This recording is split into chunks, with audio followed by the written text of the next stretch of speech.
Michael Popok on the new Legal AF YouTube channel. Always wanted to learn more about the Presidential Transition Act, the PTA. Been amended about 5 different times since 1963. Wanted to learn more about what the General Services Administration does for a living.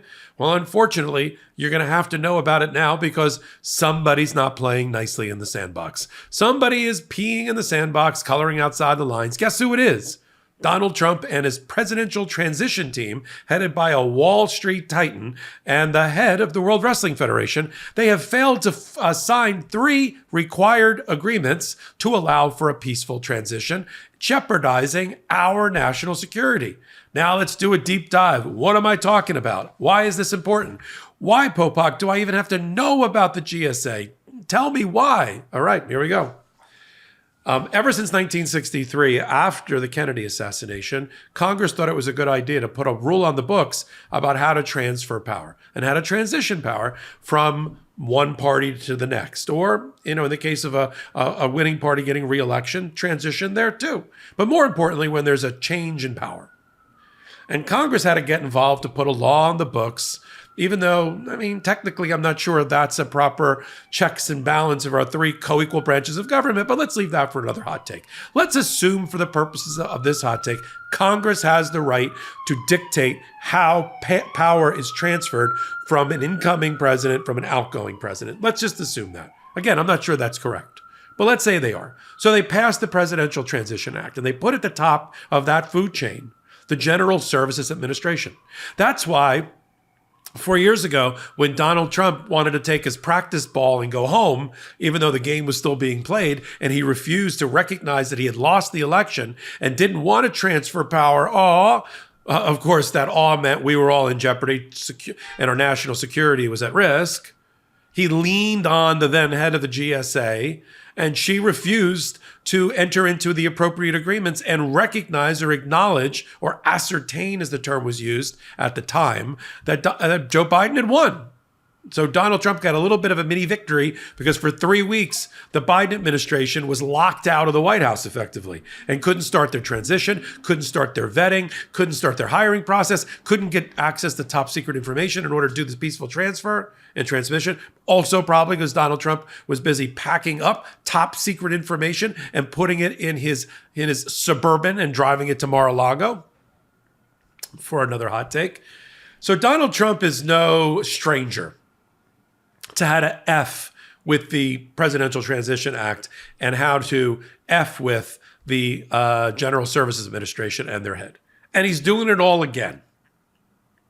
What is required since 1963, amended a few times, including after Donald Trump F'd with the General Services Administration the last time, Congress got around, bipartisan, by the way, in 2022, and amended it. That's why we now have the amendment to that act, which just came out, just so you know what that's called. It's the Electoral Count Reform and Presidential Transition Act of 2022.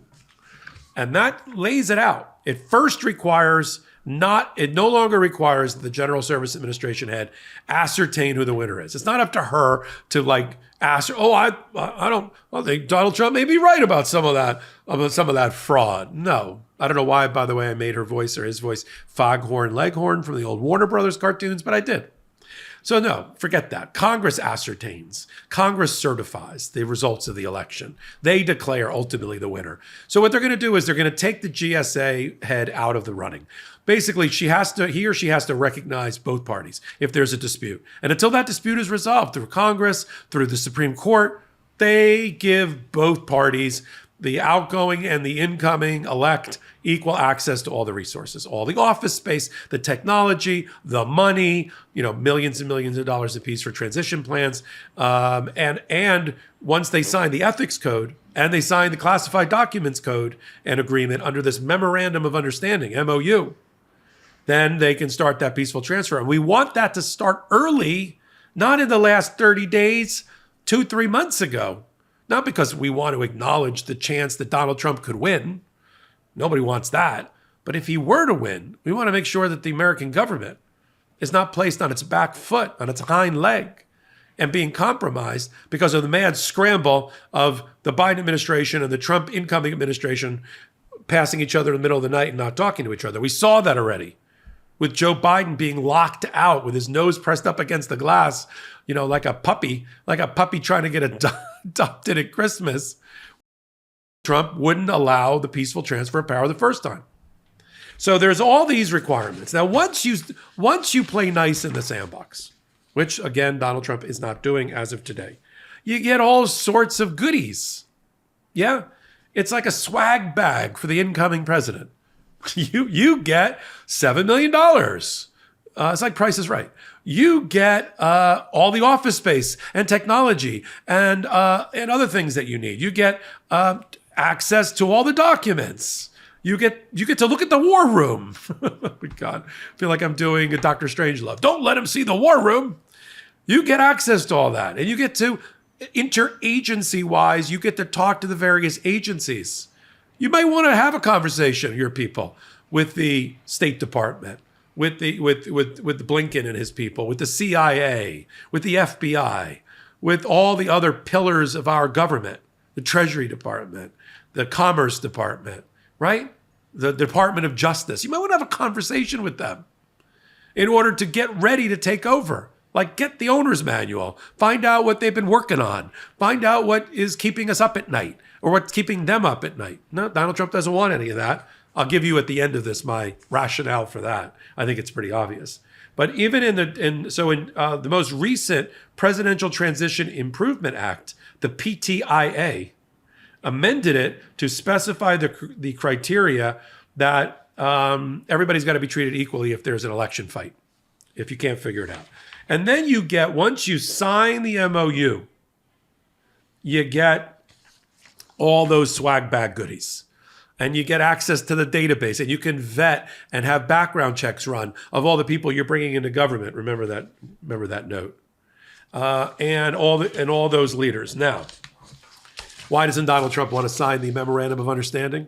He knows how to sign an MOU. I'm sure he has signed many MOUs in his life. I know that his presidential transition heads have signed MOUs. They know what they are.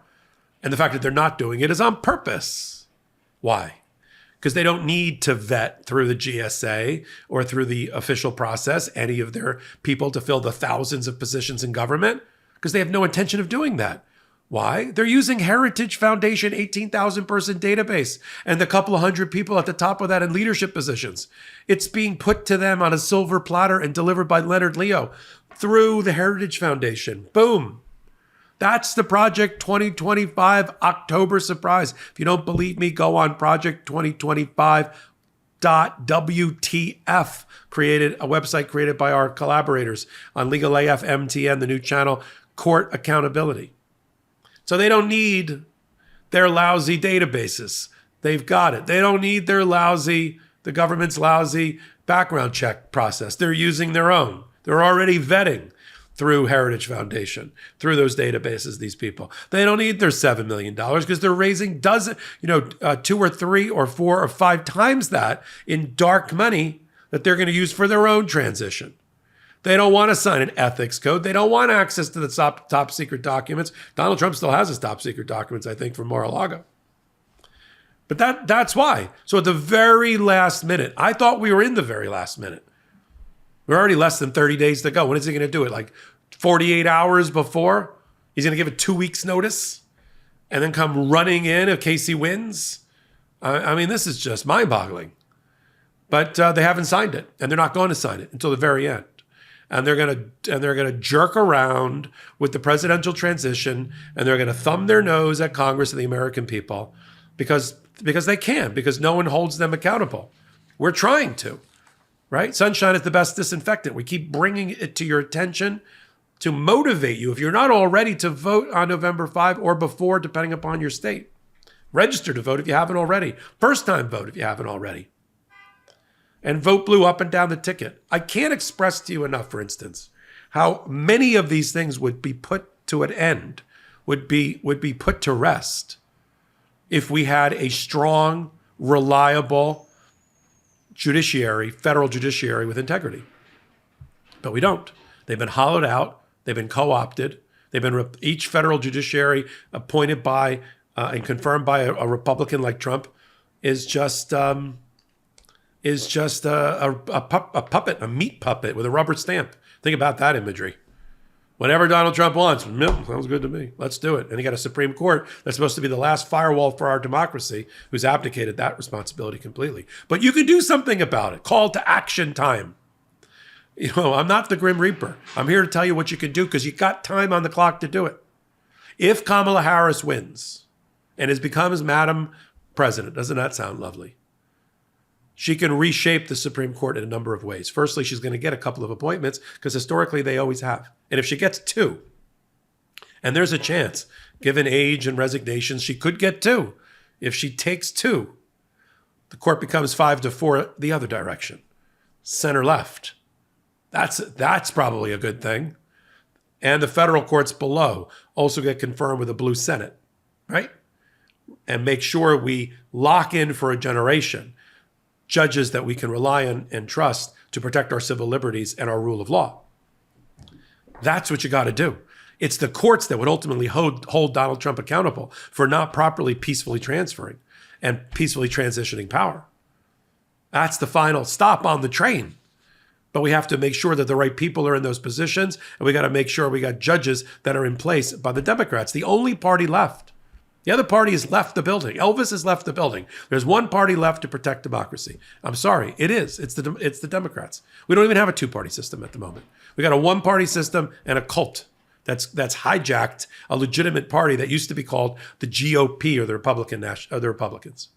To hear Mitt Romney, remember that guy? Sophia, I'm not playing Deadpool. I'm just telling you about Mitt Romney. Mitt Romney, who won't vote for Donald Trump, who got embarrassed when he was trying to kiss Donald Trump's butt 5-6 years ago in a hotel in New York to try to get the Secretary of State position, and then got embarrassed in the paper the next day by Donald Trump, who made him pay the price. He said, well, I won't vote for Donald Trump. However, I also can't find my way to endorse Kamala Harris. I want to still have a voice within the Republican Party for the after Trump. He's 80 years old, pushing 80. He's not going to get elected to anything ever again. And even he can't come out and break away from the cult. And so the hot takes topic here, I taught you about the GSA and the Presidential Transition Act as amended. And I told you that Donald Trump is not complying with it right now, and he's raising money, dark money, from donors that he doesn't have to disclose until he signs, and he's going to sign at the very last minute because he's flouting, he's thumbing his nose. He doesn't need our money, our ethics, our transparency, because he's got his own deep, dark, secret database that's been hand-delivered by Leonard of the Federalist Society and the Heritage Foundation. And his transition chiefs are the shills in front, right? Telling they're doing the bread and circus in the front. Hey, look at me, shiny object. Ignore Donald Trump. Ignore crazy dictator guy over here. I'm telling you, we're not looking at the, Heritage Foundation is dead. Project 2025 is radioactive. Hey, everybody. Hey, everybody, my ass. So until my next hot take right here on Legal AF, MTN, free subscribe. Help us get to 200,000 by the weekend. We can only do it with your help. We're only about 3 weeks old. We built this channel already with your interest in mind and with your help, and we really appreciate you. So until my next hot take and my next commentary here on Legal AF MTN, I'm Michael Popok, and I am reporting. In collaboration with the Midas Touch Network, we just launched the Legal AF YouTube channel. Help us build this pro-democracy channel where I'll be curating the top stories, the intersection of law and politics. Go to YouTube now and free subscribe at Legal AF MTN. That's at Legal AF MTN.